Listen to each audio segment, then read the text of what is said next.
Allez, je vous parle maintenant d'une étude publiée ce matin par des chercheurs du CNRS qui interpelle la disparition des insectes pollinisateurs qui pourraient pousser certaines fleurs, les pensées des champs en particulier, à s'auto-féconder.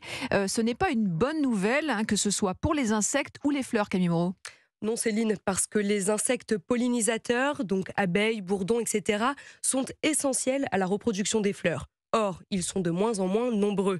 Les plantes trouvent donc d'autres solutions pour se reproduire, comme l'autofécondation.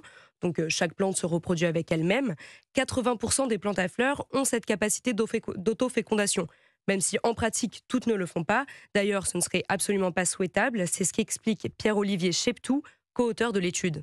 Dès l'instant où les plantes s'autofécondent, la production de nectar ne devient plus intéressante, c'est juste un coût pour la plante. Et donc les insectes, forcément, vont être moins bien nourris. Et on peut imaginer que ça, dans une sorte de cercle vicieux, ça contribue encore à aggraver le déclin des pollinisateurs. Les pollinisateurs sont eux-mêmes mangés par des oiseaux, etc. Donc c'est toute la chaîne alimentaire qui peut éventuellement être affectée par ça.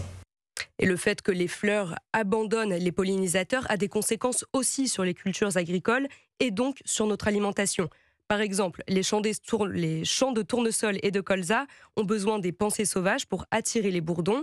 Et si ces fleurs ne remplissent plus leur rôle, eh bien tout le monde est perdant.